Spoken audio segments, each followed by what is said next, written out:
안녕하십니까. 당신을 늘 응원하는 김병주입니다. 일본인들이 태평양 전쟁 때 정말로 무서워한 것이 무엇인지 아십니까? 핵폭탄만큼이나 무서워했던 것이 있습니다. 미국의 화공 폭격입니다. 미국은 불을 내는 폭탄인 소위탄으로 동경 등 많은 도시를 화공 폭격을 했습니다. 도시 전체가 불바다가 됐죠. 손자는 이렇게 무서운 불의 위력을 활용한 전술도 체계화해서 손자병법에 제시했습니다. 이것이 손자병법 13장 중 제12편 화공편입니다. 손자가 얘기한 화공은 크게 5가지입니다. 화인, 화적, 화치, 화고, 화대입니다. 화인은 사람에게 불로 피해를 주는 거죠. 화적은 쌓아놓은 보급품을 태우는 겁니다. 화치는 보급품을 실은 수레를, 화고는 전쟁 물자 창고를 불로 공격하는 겁니다. 화대는 부대 대형을 불로 공격하는 거죠. 이것을 화공유호라고 합니다. 지금과는 달리 과거에는 화공을 실시하려면 여러 가지 조건을 갖춰야 됐습니다. 인화물을 준비해야 되죠.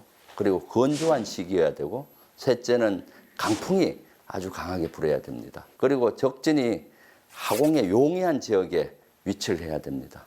또 화공은 항상 바람 머리 쪽에서 해야 됩니다. 그래야 불이 나에게 오지 않고 적 쪽으로 이렇게 가게 되죠.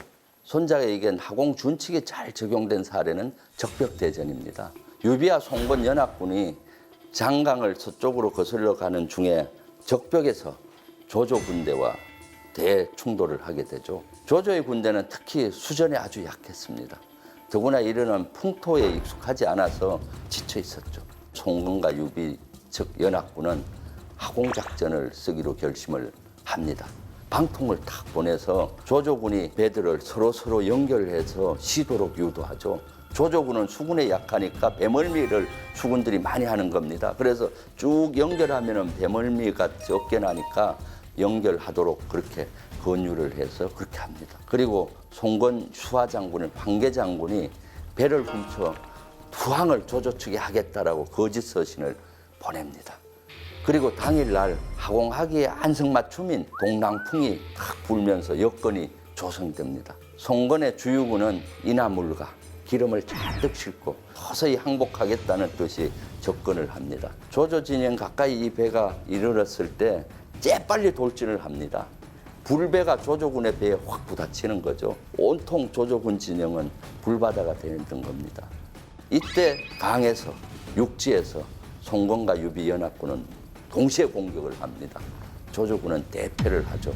조조는 결국 패잔병만 이끌고 육지를 통해서 도망을 가게 됩니다. 손자가 제시한 이런 화공의 조건과 준칙이 잘 적용된 사례라고 볼 수가 있습니다.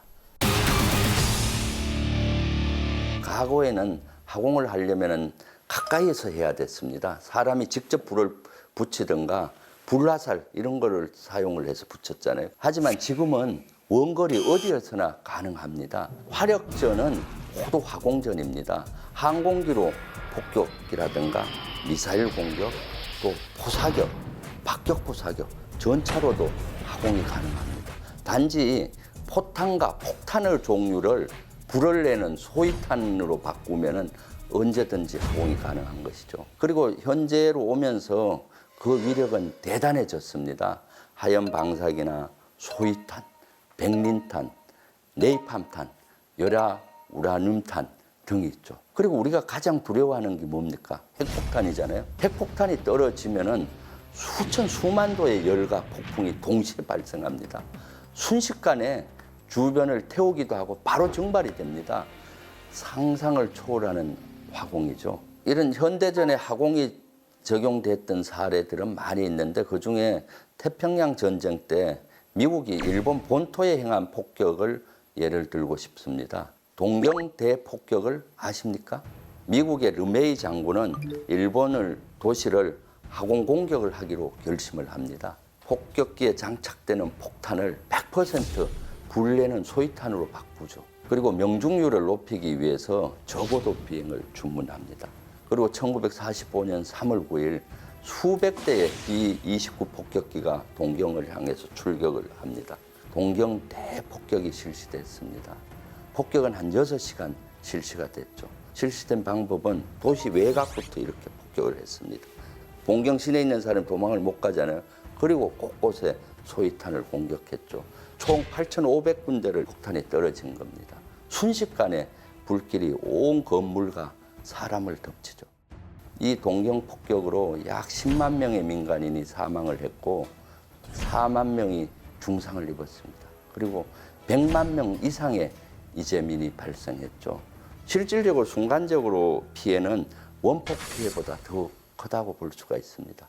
그리고 이것은 시작에 불과합니다. 무차별적으로 쉴 틈 없이 7월까지 폭격을 계속했습니다. 20개 이상의 도시가 초토화가 됐습니다. 30만 명의 사망자가 발생을 했죠. 결국 일본은 2차례 핵폭탄을 맞고 무조건 항복 선언을 했던 겁니다. 르메이 장군은 태평양 전쟁을 조기에 끝내는 데 공적이 있다는 평가와 함께 민간인을 무차별적으로 살상한 비난을 동시에 받고 있습니다.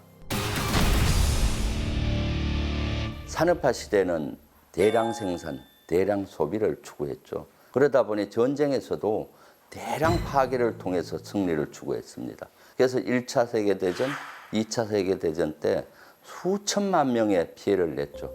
정보화 시대가 도래되면서 소량 맞춤형 생산이 추세가 됐습니다. 전쟁에서도 인간 존중 사상이 스며들기 시작하고 있죠. 그래서 1991년 걸프전이나 아프간전, 이라크전에서 미국의 고민은 어떻게 하면 최소 피해로 이길 것인가였습니다. 최근에는 비살상 무기 개발이 가속화되고 있습니다. 손자시대의 화공과 현재의 화공은 차이가 명확히 있음을 인식하십시오. 그리고 또 2차 세계대전 때 썼던 그런 화공처럼 현재는 무고한 민간인 피해를 해서는 안 된다는 것을 명심하세요. 불은 전쟁 때나 평상시나 대단히 위험합니다. 불조심 생활을 합시다.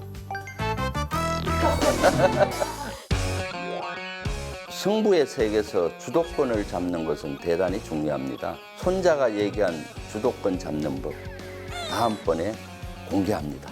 기대하세요.